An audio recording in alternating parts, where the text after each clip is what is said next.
যমুনা টেলিভিশনের কোনো রাজনৈতিক পরিচয় নেই, কোনো বিশেষ দলের প্রতি কোনো দুর্বলতা কিংবা দায়বদ্ধতা নেই। আমাদের দায়বদ্ধতা দেশের কোটি কোটি মানুষের প্রতি, মুক্তিযুদ্ধ ও মুক্তিযোদ্ধাদের প্রতি। আর সেই দায়বদ্ধতা থেকে গণমানুষের কথা বলতে আমাদের আয়োজন আমজনতা। পুরো সময় আপনাদের সাথে আছি আমি রুকসানা জুমান নিকো।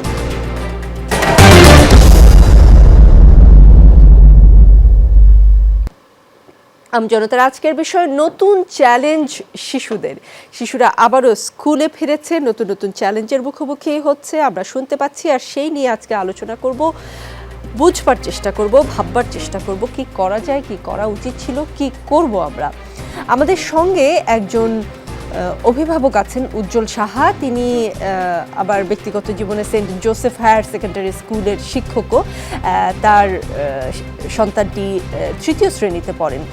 উজ্জ্বল সাহা, আপনি আপনার সন্তানটি স্কুলে যাচ্ছে, আপনি নিজেও শিক্ষকতা করেন। আপনি কি শিশুদের মধ্যে কোনো চ্যালেঞ্জ দেখতে পাচ্ছেন যে এতদিন পর ওরা শুরুতে একটা চ্যালেঞ্জ অনুভব করেছিল যখন তাদেরকে স্কুল ছেড়ে বাসায় একদম বন্দী হয়ে যেতে হয়েছিল, এখন আবার অনেক দিন বাসায়তে বা বাড়িতে থাকার পর এখন আবার তারা স্কুলে ফিরেছে, কি কি চ্যালেঞ্জ তারা মুখোমুখি হচ্ছে, কি কি চ্যালেঞ্জে? ধন্যবাদ আপনাকে।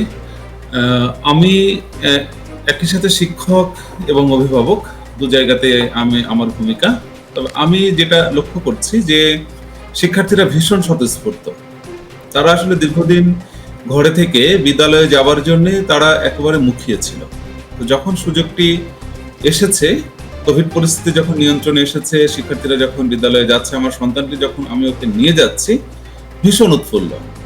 এবং যেটা হয়েছে যে ওদের যেন ওরা এই সময়টার জন্য ওরা প্রতীক্ষা করেছিল যে কখন ওরা স্বাধীন হবে, কখন ওরা মুক্ত হবে, এবং ওরা এখন ভীষণভাবে এনজয় করছে। আমি ওই অর্থে বলবো যে ওটা খুব পজিটিভলি ওরা বিষয়টাকে নিয়েছে। বিশেষ কোনো অসুবিধার সম্মুখীন আমরা হচ্ছি না। আমি শিক্ষক হিসেবেও আমি দেখছি শিক্ষার্থীদের, এবং আমি পিতা হিসেবেও দেখছি যে বিশেষ কোনো সমস্যার সম্মুখীন হচ্ছি না। যেভাবে ওদেরকে বলা হচ্ছে স্বাস্থ্যবিধি মানার, সেটা ওরা মানছে, মাস্ক পরে থাকছে, বন্ধুদের সাথে যতদূর সম্ভব দূরত্ব একটু বজায় রেখে চলার চেষ্টা করছে। ওরা মোটামুটি খুব ভালোভাবেই সময়টাকে পার করছে। জি, আমরা এটা বুঝতে পারছি অনেকটা শহরের চিত্র। গ্রামে ঢাকার বাইরে কি অবস্থা সেটাও আমরা একটু বুঝবার চেষ্টা করব। আমাদের সঙ্গে বেনজির আহমেদ আছেন, তিনি ঢাকার আরেকজন অভিভাবক। বেনজির আহমেদ, এই যে 2 বছর স্কুলে যেতে পারেনি আপনার সন্তান, সরাসরি শিক্ষা কার্যক্রমে অংশগ্রহণ করতে পারেনি, এতে কি তার মধ্যে কোনো ধরনের পরিবর্তন লক্ষ্য করছেন কিনা? থ্যাংক ইউ আপনাকে, এবং আজ যারা সহ আলোচক আছেন সকলকে আমার শুভেচ্ছা জানাচ্ছি। যমুনা টিভিকে ধন্যবাদ যে আপনারা খুবই প্রয়োজনীয় এবং প্রাসঙ্গিক একটি বিষয় নিয়ে এরকম একটি আলোচনার স্পেস তৈরি করেছেন। একটু আগেই একজন শিক্ষক কথা বলছিলেন, আমি একটু ভিন্ন জায়গা থেকে গোটা পরিস্থিতিটা একটু দেখতে চাই। একটা ছোট্ট কথা বলি যে গত পরশুদিন বা তার আগের দিন আমার বাচ্চাকে নিয়ে আমরা একটু বাইরে খাইতে গিয়েছি। ওরা সবসময় বাইরে খাওয়াটা করোনার আগে খুবই এনজয় করতো, খুবই পছন্দ করতো, আমরা আরো বিরক্ত হতাম, কিন্তু একটু ঘটা করেই যেন তাকে নিয়ে আমরা বাইরে খেতে গেলাম। মজার ব্যাপার হচ্ছে কিছুক্ষণ বসার পরে যখন আমাদেরকে খাবার সার্ভ করা হলো, তখন আমার বাচ্চাকে সেই উচ্ছ্বাসটা দেখলাম, এবং সে আস্তে করে আমাকে বলল যে বাবা, খাবারটা বাসায় নিয়ে যেয়ে খেলে হয় না। এটা আমার জন্য একটা খুব বড় ধাক্কা ছিল। মানে যে বাচ্চাটা এত স্বতঃস্ফূর্ত এবং যে সবসময় বাইরে খেতে পছন্দ করে, সে কেন হঠাৎ করে আমাকে অনুরোধ করলো যে বাবা, বাসায় নিয়ে খাওয়া যায়। ইট মিনস দ্যাট যে এই সময়কালের মধ্যে আমার বাচ্চার মধ্যে আমি এক ধরনের আড়ষ্টতা লক্ষ্য করছি। ওর আত্মীয় স্বজন, খালাতো ভাই বোন যে একজন দুইজন অষ্টম শ্রেণীতে পড়ছে, জি, ও এখন 7 থেকে 8-এ উঠলো, এবং ও ক্লাস 6-এ লাস্ট স্কুলে গিয়েছিল। তার একটা বয়সের একটা ট্রানজিশন পিরিয়ড যাচ্ছে, সেটাও হতে পারে।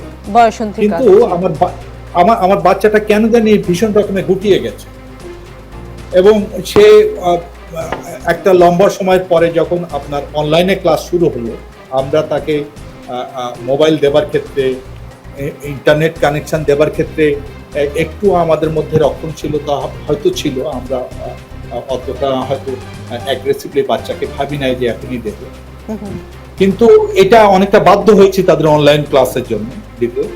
এবং অদ্ভুত ব্যাপার হচ্ছে যে বাচ্চা এখন ভীষণভাবে ওই ডিভাইসটির প্রতি তার একটা নির্ভরতা তৈরি হচ্ছে।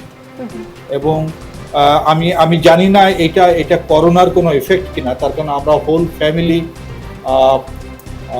2020-এর জুনে আমরা করোনায় আক্রান্ত হয়েছিলাম, যদিও বাবা মা হিসাবে আমাদের মধ্যে একটু লক্ষণটা বেশি ছিল, ওর মধ্যে তেমনটা লক্ষণ ছিল না। আমি জানি না এটা কোনো এটা আসলে করোনার পোস্ট কোভিড কোনো এফেক্ট কিনা সেটাও আপনি ভাবছেন এফেক্ট কিনা আমি জানি না, কিন্তু আমার কাছে খুব রিমার্কেবল ঘটনা হচ্ছে যে বাচ্চাদের তার স্কুল থেকে তুলে আনবার ক্ষেত্রে যে ঘটনাটা ঘটেছে, বাচ্চা এখনই ওই জায়গাটায় যেতে আমার মনে হয় যে আমাদের আরো একটু চিন্তা করা দরকার, আরো একটু ভাবনার দরকার, এবং তার কি ধরনের তার কারণ করোনা বিরুদ্ধে আমরা যে ফাইটটা করেছি আমরা একবার অন্ধকার জায়গা থেকে করেছি, আমাদের সামনে কোনো এক্সপেরিয়েন্স ছিল না।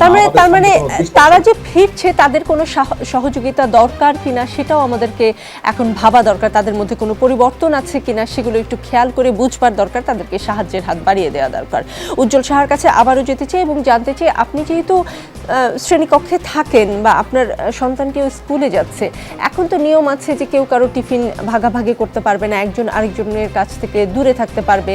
আগে তারা যেভাবে গল্প করতো, টিফিন ভাগাভাগি করতো বা বই খাতা একজন আরেকজনেরটা ভাগাভাগি করতো, এগুলো তো এক ধরনের নিষেধ করে দেওয়া হয়েছে। এই নতুন পরিবর্তনগুলো শিক্ষার্থীরা বা শিশুরা কিভাবে নিচ্ছে?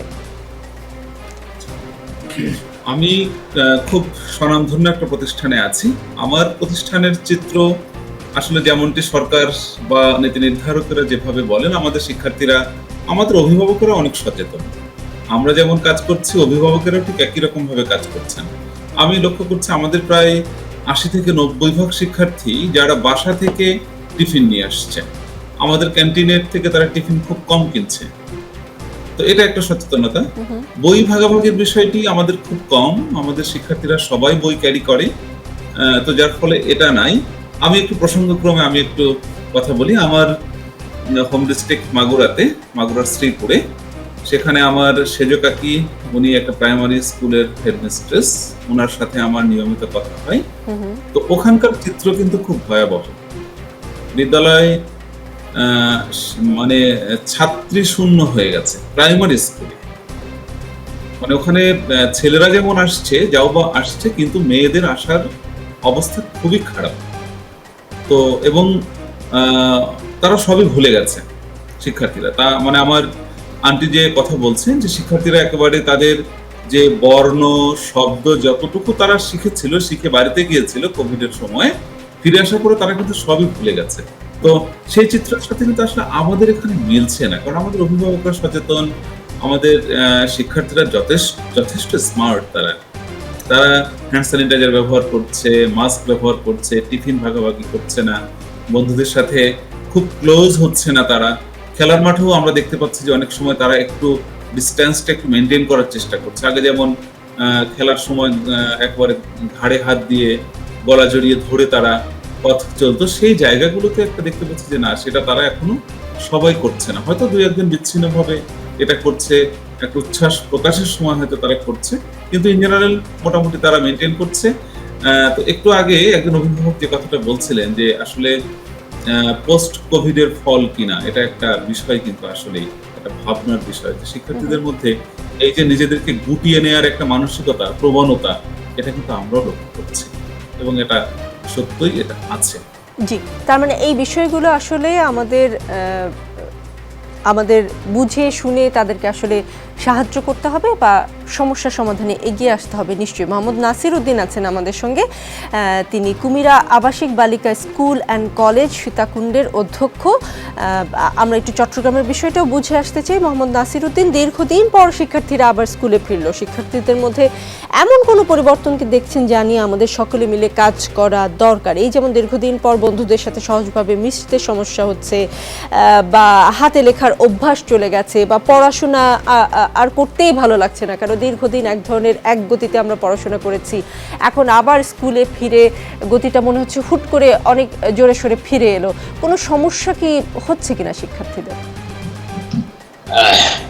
জি, ধন্যবাদ আজকের সঞ্চালক এবং যমুনা টেলিভিশনকে আমাকে এই প্ল্যাটফর্মে কথা বলার সুযোগ করে দেওয়ার জন্য আমি ধন্যবাদ জানাচ্ছি। আমাদের সাথে আজকের অন্যান্য আলোচক যারা রয়েছেন, সম্ভবত অধ্যাপক নেহাল স্যার রয়েছেন, ওনাকে ধন্যবাদ জানাচ্ছি। উনি নবনিযুক্ত মহাপরিচালক মাধ্যমিক উচ্চ শিক্ষা অধিদপ্তর। আজকের এই সুন্দর একটি আয়োজন, এখানে আমাদের ছাত্রীরা, আমারটা স্কুল অ্যান্ড কলেজ গার্লস, ছাত্রীরা স্বতঃস্ফূর্তভাবে গত 15 তারিখ থেকে স্কুলে আসা শুরু করেছে। আমরা দেখেছি আমাদের উপস্থিতি বেশ ভালো। আমার এলাকাটা মফস্বল এলাকা, চট্টগ্রাম শহরের নিকটেই সীতাকুণ্ড উপজেলা। এখানে অনেক হতদরিদ্র পাহাড়ে কাজ করে এবং জেলে পাড়া রয়েছে। এই সকল জেলে পরিবার থেকেই ছেলেমেয়েরা এসে থাকে। তারপরেও আমি দেখেছি আমাদের ছাত্রীদের ভিতরে বেশ স্বতঃস্ফূর্ততা রয়েছে। আমাদের শিক্ষকবৃন্দ তাদেরকে ভালোভাবে অ্যাকসেপ্ট করে নিয়েছে। আপনারা জানেন যে গত 2 বছর অর্থাৎ 726 দিন স্বাভাবিক লেখাপড়া থেকে আমাদের শিক্ষার্থীবৃন্দ। মোহাম্মদ জাসিরউদ্দিন, আপনার স্কুলটি যেহেতু বালিকা স্কুল, উপস্থিতি কেমন? আমরা শুনতে পাই যে ঢাকার বাইরে ঝরে পড়ার, বিশেষ করে মেয়ে শিশুদের ঝরে পড়ার হারটা বেশি এবং তারাই আসলে বাল্যবিয়ের শিকার হয়েছেন এই রকম। আপনি যদি আপনার ওই এলাকাটার অবস্থা আমাদের একটু বলতেন। ওকে, ধন্যবাদ জানাচ্ছি আপনাকে। আমার গার্লস স্কুল অ্যান্ড কলেজ, এখানে আমার গত 2021 সালে 39 জন শিক্ষার্থী 6ষ্ঠ থেকে 10ম শ্রেণী পর্যন্ত ঝরে পড়েছে। এদের বেশিরভাগ কারণ হলো বাল্য বিবাহ। এরকম কারণ যাদের বিবাহ হয়েছে তারা লেখাপড়া কন্টিনিউ করে না, কিন্তু তারপরেও আমার এখানে উপস্থিতির হার 95%। এখন যারা আসছে না তারাও হয়তো 2-1 দিনের মধ্যে চলে আসবে। যদিও আমাদের এলাকাটা গ্রামীণ এলাকা হলেও এটা ইন্ডাস্ট্রিয়াল এরিয়া। আবার এখানে ঘন বসতি, স্কুল কলেজ থেকে 2-3 কিলোমিটারের ভিতরেই আমাদের স্টুডেন্টদের অবস্থান। সেক্ষেত্রে আমরা দেখেছি যে আমাদের ছাত্রীরা আমাদের সাথে কিন্তু সবসময় কোনো না কোনোভাবে টাচে ছিল। আমাদের শিক্ষকবৃন্দ যোগাযোগ করেছে, আমরা অ্যাসাইনমেন্ট দিয়েছি এবং আপনি জানেন যে গত নভেম্বর মাসে আমরা বার্ষিক পরীক্ষা নিয়েছিলাম। এই বার্ষিক পরীক্ষায় আমাদের তখনই আমরা সেই হিসাবটা করেছি যে আমাদের কতজন শিক্ষার্থী, তারা কতজন পরীক্ষা দিল, কতজন পরীক্ষা দিতে পারলো না এবং কেন দিতে পারলো না। এক্ষেত্রে আমরা দেখেছি কিছু স্টুডেন্ট ঝরে গেছে বিবাহের কারণে, কিছু ঝরে গেছে দারিদ্রতার কারণে। দারিদ্রতার কারণে তারা কর্মে নিয়োজিত হয়েছে, লেখাপড়া ছেড়ে দিয়েছে। তারপরেও আমি আমার প্রতিষ্ঠানে যেটা দেখতেছি সেটা অনেক ভালো। স্টুডেন্টরা স্বতঃস্ফূর্তভাবে আসছে, তারা ক্লাসে হই হুল্লোড় করে, তারা মজা করে ক্লাস, তারা খুব সহজেই এই যে ফিরে আসাটাকে তারা খুব সহজেই আসলে নিজেদের সাথে মানিয়ে নিতে পেরেছে। অন্তত আপনার প্রতিষ্ঠানের ক্ষেত্রে সেটি সত্য। আমাদের সঙ্গে অধ্যাপক নেহাল আহমেদ আছেন, তিনি মাধ্যমিক ও উচ্চশিক্ষা অধিদপ্তরের মহাপরিচালক। তার কাছে একটু জানতে বুঝতে চাই, গ্রামের আর শহরের বাস্তবতা কিন্তু ভিন্ন ছিল, পুরো করোনা জুড়েও ছিল, এখনও কিছুটা ভিন্ন। আমরা শহরে দেখছি যে উপস্থিতি মোটামুটি ভালো হলেও গ্রামের স্কুলগুলোতে উপস্থিতি এখনও পর্যন্ত হয়তো সন্তোষজনক পর্যায়ে পৌঁছেনি। শহরে প্রায় সব শিশুই আবার স্কুলে ফেরত আসলেও গ্রামের দিকে সব শিশু এখনও ফেরত আসার সৌভাগ্য অর্জন করতে পারেনি। তারা আর কোনোদিন ফিরবে কিনা সেটাও আসলে অনিশ্চিত। আমরা এই যে বৈষম্য কাটানোর জন্য আমাদের পরিকল্পনা কি নিয়েছি, কি করতে যাচ্ছি আমরা? ধন্যবাদ আমাকে যুক্ত করার জন্য। যমুনা টেলিভিশনকে ধন্যবাদ জানাচ্ছি, পাশাপাশি যারা আমাদের সাথে সংযুক্ত আছেন বিভিন্ন আলোচক বৃন্দ, তাদেরকে আমার পক্ষ থেকে অভিনন্দন জানাচ্ছি এবং প্রশংসা করে তাকে অভিনন্দন জানাচ্ছি। বাস্তবিক অর্থে আমাদের সবেমাত্র স্কুলগুলো খুলেছে, প্রায় 2 বছর, মাঝখানে কিছুদিনের জন্য খোলা হয়েছিল। পূর্ণাঙ্গভাবে আমরা গত 15 তারিখ থেকে ক্লাস শুরু করছি। এই বাস্তবতাটা আমাদেরকে মানতে হবে যে হঠাৎ করে এতদিন পরে অভ্যাসের একটা ব্যাপার আছে। কারণ আমাদের শিক্ষকরা দীর্ঘদিন ক্লাসে নিয়মিত আসতেন না, আমাদের ছাত্রছাত্রীরা নিয়মিত ক্লাসে আসতেন না। এটা কিন্তু আমাদের জীবনের একটা স্বাভাবিক প্রক্রিয়ার মধ্যে যেন ঢুকে গেছে। আমরা স্কুলে যেতে লেট করছি, শিক্ষকরা যেতে লেট করছেন, অভিভাবকদের মধ্যে অনভ্যস্ততা আছে, কেন স্কুল খুললো, এই ধরনের অনেক ধরনের অনভ্যস্ততা আছে। এই বাস্তবতাটা আমাদের মানতে হবে। এবং এটা সত্য, শহরের মধ্যে এবং গ্রামের মধ্যে একটা বিভাজন বা শিক্ষার ক্ষেত্রে, পরিবেশের ক্ষেত্রে একটা পার্থক্য আছে। তবে আবার এটাও ঠিক, শহর থেকে গ্রামের ছেলেরা কিন্তু মুক্ত বিহঙ্গ ছিল, বিশেষ করে এই কালে, মানে করোনা কালে আমরা শহরে ছেলেরা যতটা গুটিয়েছিল বাড়ির ভেতরে বা বাসার মধ্যে, গ্রামের ছেলেরা কিন্তু এতটা ছিল না। তারা কিন্তু হয়তো বা স্কুলে যায়নি, স্কুল বন্ধ ছিল, কিন্তু তারা মাঠে ময়দানে তারা কিন্তু খেলাধুলায় যুক্ত ছিল। এটা মানে আমাদের করোনা যে বিধি, তারা কিন্তু সেভাবে মানে না। এবং গ্রামের দিকে বেশিরভাগ ক্ষেত্রেই বিস্তারটা শহরের তুলনায় একটু কমও ছিল। এটা হয়তো একটা কারণ, এবং আমাদের সচেতনতা হয়তো অভাব ছিল। তবে স্কুলে যাওয়ার ক্ষেত্রে বা স্কুলের যে ফ্যাসিলিটিস, সেই ফ্যাসিলিটিস হয়তো প্রান্তিক অঞ্চলে, বিশেষ করে ধরেন আমার হাওর এলাকা, পাহাড়ি এলাকা আছে, তারপরে আমাদের দ্বীপ এলাকা আছে, এইসব জায়গায় আমরা অনলাইনে ক্লাসগুলো কিন্তু পুরো পরিবার পৌঁছাতে পারিনি, কারণ নেটের দুর্বলতা আছে, আমাদের কানেক্টিভিটির সমস্যা আছে। যেখানে অনলাইন ছিল সেখানে হয়তো ছেলে মেয়েরা মোটামুটি যুক্ত থাকার চেষ্টা করেছে, এবং সেটা ঘরে বসে। আমরা যতই ঘরে বসে একজন শিক্ষার্থীকে শিক্ষা দেই না কেন, একজন শিক্ষার্থী শুধু তার সিলেবাস শেষ করবে, একজন শিক্ষার্থী শুধুমাত্র তার বইয়ের পড়া শেষ করবে, এটা কিন্তু একজন শিক্ষার্থীর বেড়ে ওঠার অনুসন্ধান না। একজন শিক্ষার্থী স্কুলে যাবে, তার বন্ধুদের সাথে জড়াজড়ি করে ঝগড়া করবে, সেটা একটা শিক্ষার অনুসন্ধান। কারণ এই ঝগড়া করতে করতে বন্ধুত্ব কিন্তু গাঢ় হয় বাচ্চাদের মধ্যে। এই প্রক্রিয়াগুলি থেকে, সামাজিকতা থেকে তারা অনেক দূরে।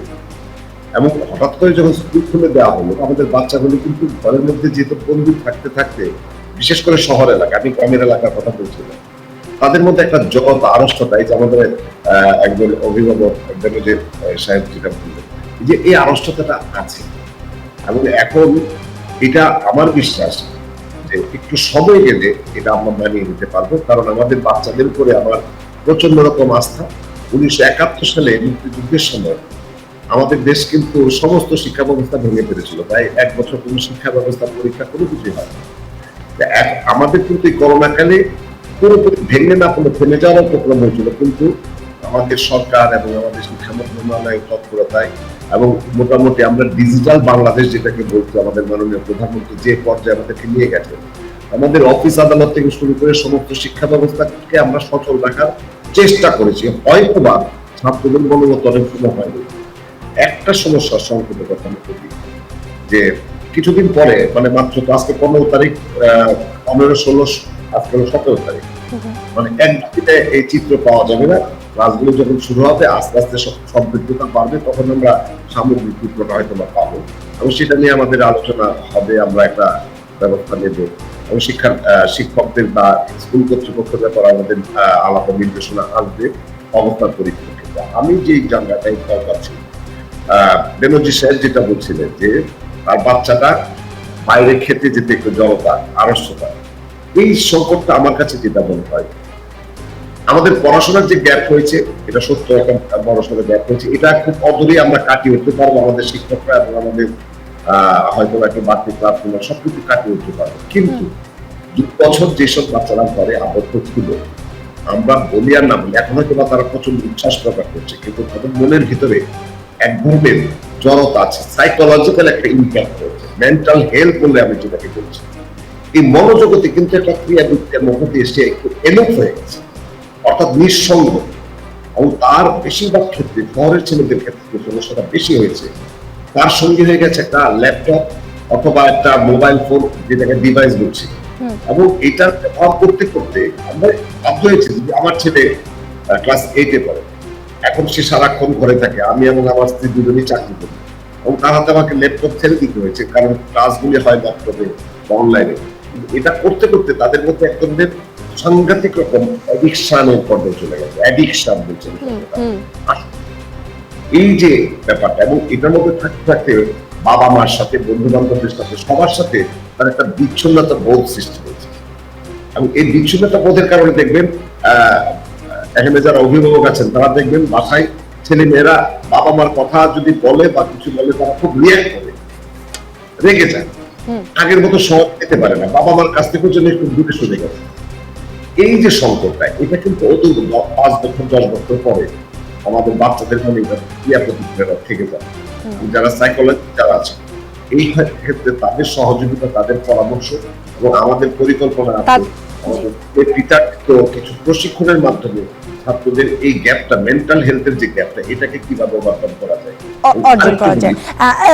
আমরা একটু সেই দিকেই তাহলে যাই এবং একটু পরামর্শ আজকে একটু শুনে নিতে চাই অধ্যাপক নিহাল আহমেদ। আমাদের সঙ্গে সাবরিনা খন্দকার আছেন, তিনি mental health counsellor. Sabrina Khandakar, বিচ্ছিন্নতা বোধ তৈরি হয়েছে আমাদের শিশুদের মধ্যে, শিশু কিশোরদের মধ্যে এক ধরনের এই দীর্ঘদিন বাড়ির ভিতরে থেকে তাদেরকে আসলে বারবার চ্যালেঞ্জের মুখোমুখি হতে হয়েছে। একবার ঘরের বাইরে থেকে ঘরে বন্দী হয়েছে, আবার ঘরে বন্দী অবস্থা থেকে এখন আবার তারা যখন স্কুলে যাচ্ছে বা বিভিন্ন বাইরে যাচ্ছে বিভিন্ন অনুষ্ঠানে, তারা আসলে এক ধরনের বিচ্ছিন্নতা বোধে ভুগছে কিনা বা কোনো চ্যালেঞ্জ সবার সাথে মিশতে, শেয়ার করতে চ্যালেঞ্জের মুখোমুখি হচ্ছে কিনা, সেই অবস্থাটা একটু বুঝে নিতে হবে।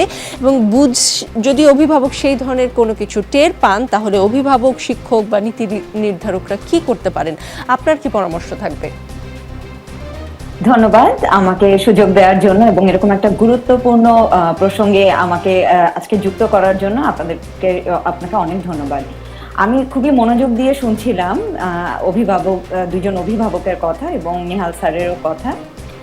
কিছু গুরুত্বপূর্ণ বিষয় এখানে উঠে এসেছে, যেটার ভিতরে সবচেয়ে বেশি মানে ফোকাস করা হচ্ছে যে অনলাইন গেমসের উপর ডিপেন্ডেন্সি, যেটার জন্য বাচ্চার বা আমাদের যে অ্যাডোলেসেন্স বাচ্চা ক্লাস 6-এ পড়ার কথা বলা হয়েছিল, যে 6-এ ও লাস্ট স্কুলে গিয়েছে, এবং সেক্ষেত্রে যে বিচ্ছিন্নতার একটা জায়গা যেটা বলা হয়েছে, এটা আসলে অনেকের ক্ষেত্রে হচ্ছে। বাচ্চারা খুব স্পন্টেনিয়াস ভাবে স্কুলে আসছে, এটাও সত্যি কথা। এবং এই যে বিচ্ছিন্নতা, দেখেন এই যে 2টা বছর বাচ্চারা বাড়িতে অনলাইনে ক্লাস করেছে, এখানে কিন্তু তারা সোশ্যাল ইন্টারাকশন যেটা আমরা বলি স্কুলে, যেটা বাচ্চাদের ইন পার্সনে হয়, সেই জায়গাটা কিন্তু বাচ্চারা মিস করে গেছে। হ্যাঁ, যেটা থেকে তাদের এই 2 বছর একটা ভালো গ্যাপ হয়ে গেছে। তারা তো অনলাইনে দেখছে, অনলাইনে কিন্তু সেই ফিজিক্যালের মতো ইন্টারাকশনটা কিন্তু হচ্ছে না। এখন যখন স্কুলটা খুলে গেল, বাচ্চারা স্বতঃস্ফূর্ত ভাবে তো আসছে, কিন্তু মনের ভিতরে কিছুটা শঙ্কা কিন্তু কিছু বাচ্চার আছে, যে আমি কি আবার পারবো। এই 2টা বছরে কিন্তু সে বড় হয়ে গেছে, তার কিন্তু অনেক পরিবর্তন এসছে, মানসিক, শারীরিক। এবং তার বন্ধু এই 2 বছরে ছিল শুধু তার মোবাইল, ইন্টারাকশনের জায়গাটা কিন্তু খুবই কম ছিল। এক্ষেত্রে যেটা আমার মানে সাজেশন থাকবে, বাচ্চাদেরকে কিছুটা সময় দেওয়া এবং প্যারেন্টসের সাথে বাচ্চাদের এবং টিচারদের ইন্টারাকশনটা খুব ভালো মতো বাড়ানো। যখন কোনো প্যারেন্ট বা কোনো টিচার যদি দেখেন যে কোনো বাচ্চা এলুফ হয়ে গেছে, সে ঠিক মতো ইন্টারাকশন করছে না, সেক্ষেত্রে বাচ্চাকে 1-on-1 অ্যাটেনশন দেয়া, বাচ্চাটার সাথে কথা বলা, হ্যাঁ, তার শেয়ারের জায়গাটাকে উন্মুক্ত করে দেয়া, যে তার মনের ভিতরে আসলে কি চলছে। কারণ এখানে কিন্তু অনেকগুলো বিষয়, সে স্কুল থেকে চলে আসলো, করোনাকালীন সময় 2 বছর সে অনলাইনে ক্লাস করলো। যখন সে অনলাইনে ক্লাস করলো, তখন কিন্তু বাচ্চারা কিন্তু কিছুটা রিল্যাক্স হয়ে ক্লাস করেছে। কিছু কিছু বাচ্চা হয়তো বা অনলাইনে ক্যামেরা বন্ধ করে রেখেছে, বা অনলাইন ক্লাস চলতে চলতেই বা গেম খেলেছে, এরকমও কিন্তু হতেই পারে অনেক বাচ্চার ক্ষেত্রে। এখন যখন সে ইন পার্সন আসছে, এখন কিন্তু সে আবার সেই ডিসিপ্লিন লাইফে তাকে ফিরে আসতে হচ্ছে। এটা কিন্তু একটা ট্রানজিশন, এটা কিন্তু একটা চ্যালেঞ্জ। সেক্ষেত্রে বাচ্চাটাকে বোঝা, তাকে কিছুটা সময় দেওয়া এবং প্যারেন্টের সাথে তার বন্ধুত্বপূর্ণ ইন্টারাকশনটা বাড়ানো, যেটা করে এইভাবে না বলা যে কেন হচ্ছে না, কেন পারছো না, কেন যাচ্ছ না, কেন যাবা না। এই কেন জায়গাটা থেকে সরে এসে, আমি বলছি না এটা সবাই বলে, বাট এই কেন জায়গাটা থেকে সরে এসে আমরা যদি বাচ্চাটাকে একটু কথা বলার জায়গা দিই, যে কোথায় চ্যালেঞ্জেসটা ফেস করছে, ওকে যদি একটু গাইড করি, ওকে যদি একটু হেল্প করি, তাহলে কিন্তু এটা ওর জন্য প্রসেস করতে সহজ। হ্যাঁ, এটা আমার পরামর্শ জি, থাকবে। অনেক অনেক ধন্যবাদ, খুব সুন্দর পরামর্শ দিয়েছেন। 1-to-1 অ্যাটেনশনটা বাড়াতে হবে, অভিভাবকদের আরেকটু বেশি সময় দিতে হবে আমাদের শিশুদের। দেখছেন আমজনতা, আমাদের সঙ্গে অধ্যাপক নেহাল আহমেদ আছেন, মাধ্যমিক ও উচ্চ শিক্ষা অধিদপ্তরের মহাপরিচালক অধ্যাপক নেহাল আহমেদ। একটা উদাহরণ আপনার সামনে বা একটা ঘটনার কথা আপনার সামনে বলতে চাই। দিনাজপুরের ফুলবাড়ী উপজেলায় ফুলবাড়ী পাইলট বালিকা উচ্চ বিদ্যালয়ে একটা মন খারাপ করার ঘটনা ঘটেছে। ইউনিফর্ম পরে স্কুলে না যাওয়ায় ছাত্রীকে স্কুল থেকে বের করে দিয়েছেন প্রধান শিক্ষক। ওই শিক্ষার্থী থ্যালাসেমিয়া রোগে আক্রান্ত। মানে যতদূর জানি এমন কোনো নির্দেশনা দেয়া নাই যে ইউনিফর্ম পরতেই হবে, এরকম কোনো নির্দেশনার কথা কোথাও শোনা যায়নি। যেখানে আসলে এক ধরনের দূরত্ব তৈরি হয়েছে শিক্ষার্থীদের স্কুলের সাথে, এমনকি শিক্ষকদের সাথে, তারা একটা নতুন চ্যালেঞ্জ নিয়ে আবারও স্কুলে ফিরেছে, নানান ধরনের সমস্যার মুখোমুখি হচ্ছে মানসিক, শারীরিক বা পরিবেশ পরিস্থিতিতে। তখন এই ধরনের ঘটনা আসলে দূরত্বগুলোকে আরও বাড়ায় কিনা, এই ধরনের ঘটনা যেন আর না ঘটে সেই জন্য ব্যবস্থা কি করা যায়? ধন্যবাদ আপনার প্রশ্নকে। আমি প্রথমে এইমাত্র এই ধরনের কথাটা শুনলাম Phulbari pilot high school, Dinajpur, এবং এই ঘটনার যদি সত্যি সত্যি ঘটে থাকে, কোন শিক্ষক, কোন গার্জিয়ান বা আমরা কোন পর্যায়ে ছাত্রদেরকে স্কুলে আসা থেকে বিরত করতে পারি না, একদম স্পষ্ট কথা।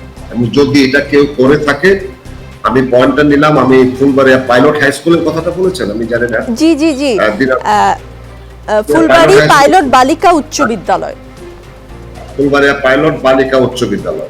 আচ্ছা, আমি কথা বলবো, এবং যদি এই ধরনের ঘটনা ঘটে তাহলে অবশ্যই সেই স্কুলের যারা এই ঘটনাটা ঘটিয়েছে তাদেরকে আমাদের, মানে আমি সরাসরি বলি, শাস্তির আওতায় আসতে হবে।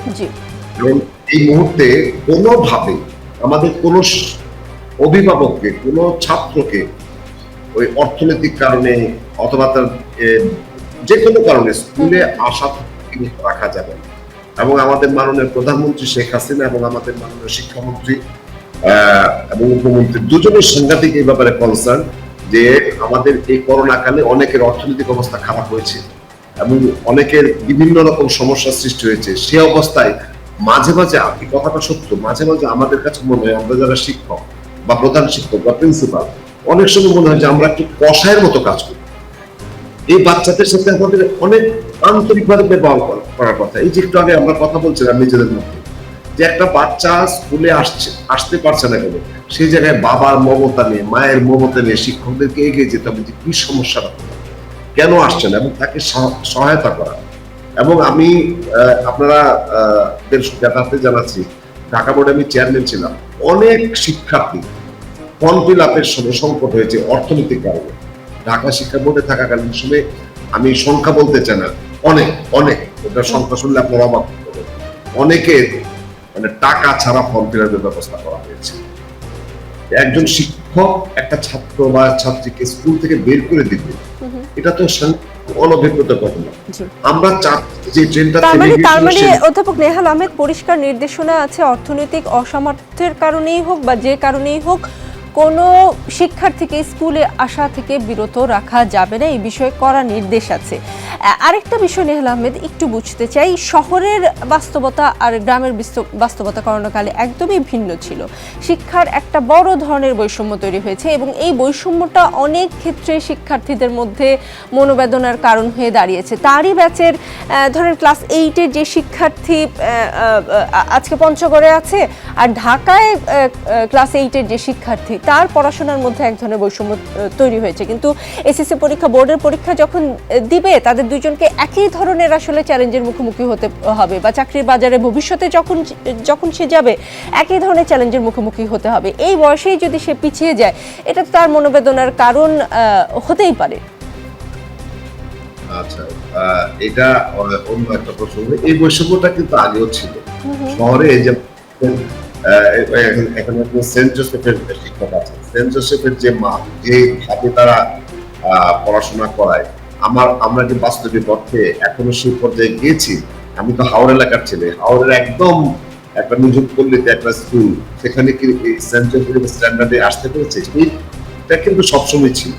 করোনা কালে হয়তোবা সেন্ট জোসেফ কার্যক্রমটা চালিয়ে যেতে পেরেছে, ওই গ্রামের স্কুলটা হয়তো বা পরিপূর্ণভাবে পারেনি, এই জায়গাটায় আরেকটু গ্যাপ বেড়ে গেছে। তো সেটা আমাদের নতুন শিক্ষা ব্যবস্থা আসছে সামনে 2023 থেকে, এবং সেটা যদি হয় আমাদের সারা দেশের শিক্ষা ব্যবস্থায় একটা ব্যাপক পরিবর্তন হবে, এবং এটা আমাদের অন্য অন্য ক্ষেত্রে আমি বলবো যে সমতা হয়তো বা নিয়ে আসবে।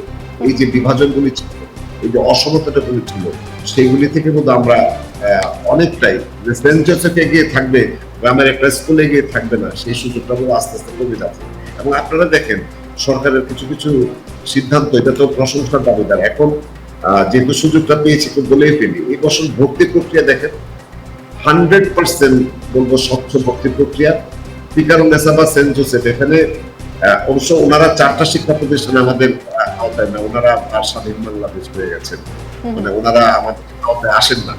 কিন্তু অন্য শিক্ষা সারা বাংলাদেশের শিক্ষা প্রতিষ্ঠানগুলিতে যে প্রক্রিয়া ভর্তি হয়েছে, পিকারুনেসার মতো স্কুল, আগে এখানে ধনীর দুলাল বা ধনীর সন্তানরা ছাড়া, উচ্চ পর্যায়ের ছেলে মেয়েরা ছাড়া ভর্তি হতে পারতো না।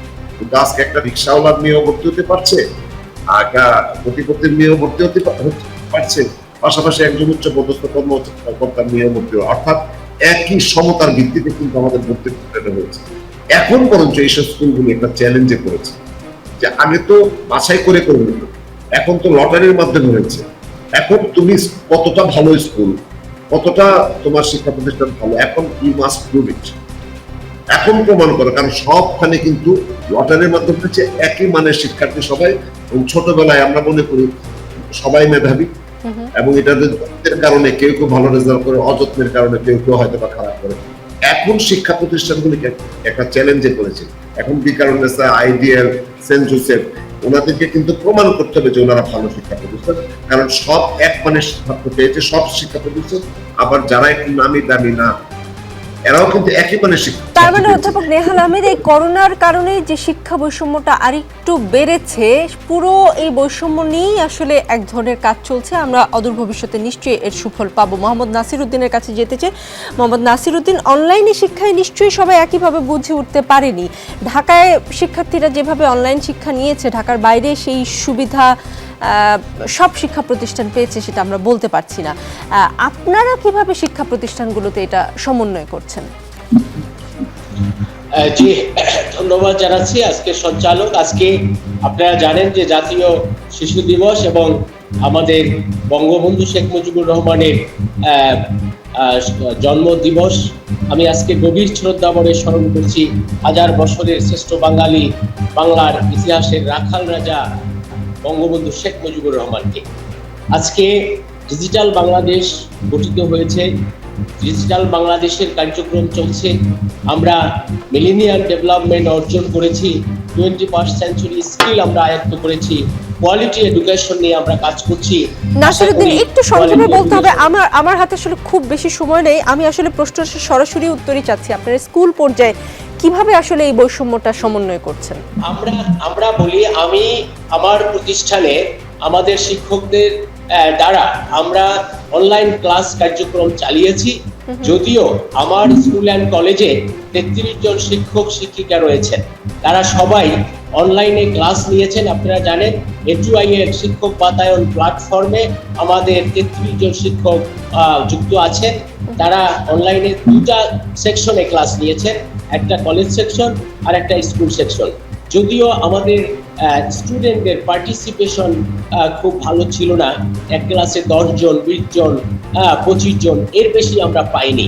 কিন্তু তারপরেও আমাদের, আপনারা জানেন যে 2020 সালের নভেম্বরে যখন অ্যাসাইনমেন্ট চালু হলো, এই অ্যাসাইনমেন্টের সময় আমাদের স্টুডেন্টরা কিন্তু আসা যাওয়া করেছে, এবং তারা যথারীতি পরীক্ষা না দিয়া 2021-এ তারা পরবর্তী ক্লাসে উত্তীর্ণ হয়েছে। সেখানে আমরা দেখেছি যে কিছু স্টুডেন্ট বিভিন্ন কারণে ঝরে গেছে। 21 সালের মার্চ এসে যখন আবারও আমরা করোনার ফাঁদে পড়লাম, তখন আমাদের এই অনলাইন কার্যক্রম চলেছে। আমরা স্টুডেন্টদের বাড়ি বাড়ি গিয়ে আমাদের শিক্ষকরা খোঁজখবর নিয়েছে, তাদেরকে লেখাপড়ার মধ্যে থাকার জন্য তারা আহ্বান জানিয়েছে। আপনারা শিক্ষকরা নিজেদের তরফ থেকেও এক ধরনের চেষ্টা চালিয়েছেন। উজ্জ্বল সাহা, একটু বুঝতে চাই যে যখন শিশুরা স্কুলে ফিরলো তখন তো আসলে যেমন বন্ধুদের সাথে এক ধরনের দূরত্ব তৈরি হয়েছে, শিক্ষকদের সাথেও কিন্তু এক ধরনের দূরত্ব তৈরি হয়েছে। যে শিক্ষার্থী তার শিক্ষা জীবন শুরু করেছে ল্যাপটপে, সে যখন শারীরিকভাবে স্কুল করা শুরু করলো, তার তো আসলে শিক্ষকের সাথে সেই হৃদ্যতা গড়ে ওঠেনি। এটা আসলে গড়ে তুলবার ব্যাপারে আপনারা বিশেষভাবে কোনো নজর দিচ্ছেন কিনা? ধন্যবাদ। আমরা সেন্ট জোসেফ এবছর খোলার পরে অলরেডি আমাদের ম্যাথ অলিম্পিয়াড হয়েছে, আমাদের অ্যানুয়াল স্পোর্টসটা আমরা করে ফেলেছি, আমাদের বাস্কেটবল টুর্নামেন্ট হয়েছে। আজকে আমাদের শিশু দিবস ও বঙ্গবন্ধু শেখ মুজিবুর রহমানের 102তম জন্মদিন উপলক্ষে আয়োজিত অনুষ্ঠান ছিল, এবং অনুষ্ঠান পরে আমরা একটা চিত্রাঙ্কন প্রতিযোগিতা করেছি এবং আমাদের টেবিল টেনিস প্রতিযোগিতা হয়েছে। বাস্কেটবল টুর্নামেন্ট চলছে এখনো। তো আমরা চেষ্টা করছি কো-কারিকুলার অ্যাক্টিভিটিস এর মাধ্যমে মানে শিক্ষার্থীদের সাথে শিক্ষকদের যে দূরত্বটা হয়েছে সেটাকে কিভাবে কমিয়ে আনা যায়, এবং আমরা দেখতে পাচ্ছি যে সবাই খুব স্বতঃস্ফূর্ত ভাবেই কিন্তু এখানে অংশগ্রহণ করছে। আর আরেকটা বিষয় যেটা স্যার বলছিলেন, যেটা যে আমরা একটু আলাদাভাবে ভর্তি করছি, সে প্রসঙ্গে আমি এই প্রসঙ্গটা নিয়ে আজকে মনে হয় কথা বলার সময় হবে 30 সেকেন্ড। সেটা হচ্ছে যে আমার সন্তান এবছর ক্লাস 3 তে ভর্তি হয়েছে এবং লটারিতে ভর্তি হয়েছে সেন্ট জোসেফে। তো এখানে আমি যেটা লক্ষ্য করেছি যে আমাদের 180টা বাচ্চার মধ্যে এখন পর্যন্ত আমাদের কাছে যে তথ্য আছে 47টা বাচ্চা যারা 1 থেকে 3 তে ভর্তি হয়েছে, যারা ক্লাস 2 তে কিন্তু পড়েনি। এদেরকে নিয়ে কিন্তু আমাদেরকে একটু সমস্যা ফেস করতে হচ্ছে, কারণ ওদের ম্যাচুরিটি লেভেলটা আসলে কিন্তু 1 থেকে 3, ক্লাস 2 একেবারে নীল। তো এই সমস্যাটা কিন্তু আমরা একটু ফেস করছি। তো আশা করছি আমরা সবাই মিলে কাজ করে আর একটু সময় দিতে হবে, সময় দিলে এই বৈষম্যগুলো 1 মাস দূর হবে বলে আপনি মনে করছেন? জি, সাবরিনা খন্দকার, একটু ছোট করে জানতে চাই, বিভিন্ন ধরনের বৈষম্য তৈরি হচ্ছে গ্রাম শহরে, শিশু থেকে শিশুতে বা শিক্ষকের সাথে শিক্ষার্থীর এক ধরনের সম্পর্কের দূরত্ব কিছুটা হলেও আছে। এই বৈষম্যগুলো কাটিয়ে উঠতে কি করে শিক্ষার্থীদের মানসিক সাপোর্ট আমরা দিতে পারি, তাদেরকে কিভাবে সাহায্য করতে পারি? ধন্যবাদ। এক্ষেত্রে যেটা করা যেতে পারে, শিশুদের ক্ষেত্রে টিচারদেরকে একটু বেশি এগিয়ে আসতে হবে। এটা এজন্য বলছি, যেহেতু শিশুরা এতদিন পরে আবার সে ঘর থেকে স্কুলে এসছে, এক্ষেত্রে কিন্তু অনেক বাচ্চার ক্ষেত্রে এতদিন যেহেতু তারা বাবা মার সাথে ছিল, এক ধরনের সেপারেশন অ্যাংজাইটি কিন্তু কাজ করতে পারে। হ্যাঁ, যে বাবা মার কাছ থেকে এতদিন পরে আবার স্কুলে আসছে, তো সেক্ষেত্রে টিচারকে অনেক বেশি এই যে কি বলবো মমতাময়ী হওয়া, যেটা অবশ্যই টিচাররা অনেক মমতাময়ী এবং অনেক বেশি সাপোর্টিভ, কিন্তু এই যে বাচ্চার সমস্যাটা হচ্ছে বা যে বাচ্চার চ্যালেঞ্জেসটা ফেস করছে, স্ট্রাগল করছে, তাকে এই ওয়ান অ্যাটেনশনটা দেওয়া, যেটা কথা আমি পূর্বেও বলেছিলাম। তখন কি হবে, যখন উনি ওয়ান অ্যাটেনশনটা দেবেন বা যে বাচ্চা সেপারেশন অ্যাংজাইটি থেকে এসছে, সেক্ষেত্রে টিচারের সাথে যখন ওর র্যাপোটা বিল্ড আপ হবে, শেয়ার করতে পারবে, তখন কিন্তু মনের ভারটা অনেকটা কমে আসবে। এই মানসিক সাপোর্টটা দেওয়া কিন্তু খুবই ইম্পর্টেন্ট। এটা টিচারের ক্ষেত্রে আমার একটা করণীয়, মানে টিচাররা এটা করতে পারে। জি, অনেক ধন্যবাদ অধ্যাপক নেহাল আহমেদ। শেষ প্রশ্নটা আপনাকে করতে চাই, যারা ঝরে গেল, যারা করোনার এই কালে আমাদের যে সন্তানেরা স্কুলে যাবার কথা ছিল, আমাদের সন্তানের সঙ্গে যাদের স্কুলে যাবার কথা ছিল, যারা এই লাইন থেকে ঝরে পড়লো, চলেই গেল, কারো বিয়ে হয়ে গেল, কেউ কাজে নিযুক্ত হয়ে গেল, তাদেরকে ফিরিয়ে আনতে আমরা কি করতে পারি, নাকি তাদেরকে বাদ দিয়েই আমরা আমাদের বাকি শিক্ষা কার্যক্রম চালিয়ে যাব? আনমিউট করতে হবে নেহাল আহমেদ। ধন্যবাদ আপনার প্রশ্নের জন্য। কাউকে বাদ দিয়ে নয়, আমরা সবাইকে নিয়ে চলতে চাই, এবং সবে তো মাত্র 2 দিন হয়েছে। আমি সাংঘাতিকভাবে আশাবাদী, আমাদের 2 দিনই কিন্তু চিত্রটা আসবে। আমাকে 1 সপ্তাহ 2 সপ্তাহ যেতে দেন, আস্তে আস্তে দেখবেন, আমার বিশ্বাস শিক্ষার্থীর অংশগ্রহণ বাড়বে, অভিভাবকদের অংশগ্রহণ। কিন্তু অধ্যাপক নেহাল আহমেদ, সেটা কি শুধু বিশ্বাসের কারণে হবে? আমরা কি পদক্ষেপ নিচ্ছি? আমরা যাচ্ছি বাড়ি বাড়ি, আমাদের সুনির্দিষ্ট পদক্ষেপ আসছে, কারণ আমরা বললাম পর্যবেক্ষণের একটু সময় তো আমাদের পেতে হবে, এবং আমাদের সুনির্দিষ্ট পদক্ষেপ, যেমন আপনাকে একটু আশ্বস্ত করতে পারি, খুব তাড়াতাড়ি আমাদের নির্দেশনা যাবে কতজন শিক্ষার্থী আসছেন এবং কেন আসছেন, এবং শিক্ষকরা সরাসরি বাড়িতে গিয়ে বা গার্জেনের সাথে কথা বলে প্রকৃত চিত্রটা আমাদের জরিপের মাধ্যমে চলে আসবে, এবং অলরেডি এই কাজগুলো আমাদের শুরু হয়েছে। এবং যদি দেখা যায় অর্থনৈতিক কারণে, একটু আগে আপনি বলছিলেন ফুলবাড়িয়া পাইলট বালিকা উচ্চ বিদ্যালয়, আমি জানি না কি কারণে, আমি কিন্তু এর ভিতরে নির্দেশনা দিয়ে দিয়েছি আমি, যে এখানকার জেলা শিক্ষা অফিসার আমাকে জানাবেন এবং সেটার ব্যাপারে আমরা প্রয়োজনীয় ব্যবস্থা নেব। এইরকম তো প্রতিটা জায়গায় হয়তো বা ঘটনাগুলি ঘটছে। কিন্তু অধ্যাপক নেহাল আহমেদ, আমরা তো আসলে জানতাম, আমাদের তো এক ধরনের পরিকল্পনা ছিল যে আমরা যদি দেখি মার্চের মাঝামাঝি এসে করোনার প্রকোপ কমে গেছে, আমরা তো স্কুল খুলবো। যখন আমরা খুললাম তখনই ওই শিশুগুলোকে সঙ্গে নিয়ে খুলতে কেন পারলাম না? এই কটা মাস, জানুয়ারিতে যখন বন্ধ হলো, এই 1-1.5 মাস আমরা আসলে কি করেছি? আমরা ঝরে পড়া শিশুগুলোকে, আমরা তো জানি কাদের বিয়ে হয়ে গেছে, স্কুলের শিক্ষকরা তো জানতেন, বা কে কাজে চলে গেছে, সেই তথ্যগুলো সংগ্রহ করে তাদেরকে 15 মার্চ থেকেই তাদেরকে সহই আমরা স্কুল কেন শুরু করতে পারলাম না? আমাদের একটা বাস্তবতা মানতে হবে, স্বাস্থ্যের আগে কিন্তু কোনো কিছু না। আমাদের এই যে ব্যাপারটা স্কুল বন্ধ খোলা, এটা কিন্তু আমাদের উপর নির্ভর করতো না। এটা মোটামুটি বলবো যে আমাদের স্বাস্থ্য বিষয়ে জাতীয় পরামর্শ কমিটি আছে, ওনাদের সাথে কথাবার্তা বলে ওনাদের যে সাজেশন সে অনুযায়ী কিন্তু আমাদের শিক্ষা প্রতিষ্ঠান বন্ধ হতে খোলা হতো। কারণ স্বাস্থ্যের ব্যাপারে তো আমি বিশেষজ্ঞ না। আর একটা কথা, এই সংক্রান্ত ব্যাপারে আমাদের শিক্ষক যারা আছে সবখানে তো যেহেতু স্কুলটা বন্ধ থাকে, ওনারাও তো একটা সামাজিকতা থেকে বিচ্ছিন্ন মধ্যে থাকেন। উনি হয়তো বা ক্লাসটা বাসায় বসে যান, কিন্তু একটা ছাত্রের বাড়িতে গিয়ে খোঁজ দেওয়া, একটা ছাত্র ছাত্রীর সাথে সম্পর্ক সৃষ্টি করা, অভিভাবকদের সাথে যোগাযোগ রক্ষা করা, এটার ব্যত্যয় তো ঘটে যদি শিক্ষা প্রতিষ্ঠান খোলা না থাকে। এই ব্যত্যয়ের মধ্যে আমরা তো তাদেরকে, তারা যে ক্লাস নিচ্ছেন, আমাদের শিক্ষা কার্যক্রমটা অনলাইনে চালু রাখছেন, অ্যাসাইনমেন্ট গুলি নিচ্ছেন, সেই জন্য তো তারা অনেক ধন্যবাদ পাওয়া। এখন ওনাকে যদি আমি বলি যে আপনি যান ছেলের বাড়িতে বা মেয়ের বাড়িতে গিয়ে খোঁজ নেন, কেন হচ্ছে না, এটা বোধ ওনাদের কাছে এই মুহূর্তে করোনা কাল যেটা গিয়েছে, প্রায় 34% মতো আক্রান্তের হার ছিল। আজকে আমরা যে কথা বলছি, এই সাহসটা কিন্তু 1-1.5 মাস আগে ছিল না। এই বাস্তবতা আমাদের মানতে হবে। কাজে এখন আমাদের বোধহয় সময়টা এসেছে, আমরা এই জায়গায় আমরা অনেককে ইনভলভ করতে পারবো। ওনাদেরকে যদি বলে যে আপনি একটু আপনার ছাত্রছাত্রীদের খোঁজ নেন, ওনারা এখন যথেষ্ট সাড়া দেবেন। কিন্তু ওই মুহূর্তে আমি ডিজি বলতে পারি না যে যান, আমি ডিজি হিসেবে ঘরের মধ্যে বন্দী হয়েছি। তার মানে অধ্যাপক নেহাল আহমেদ, আপনি বলছেন ধীরে ধীরে অবস্থার আর একটু উন্নতি হবে, আমরা সব শিশুকে সমান গুরুত্ব দিয়ে স্কুলে ফেরাতে চাই, একসঙ্গে চলতে চাই, একসঙ্গে বাংলাদেশের শিশুরা সমান সুযোগ নিয়ে বেড়ে উঠবে, সেই প্রত্যাশায় আজকের আমজনতা শেষ করছি। আমজনতা শক্তি, বড় শক্তি। সবাইকে অনেক ধন্যবাদ।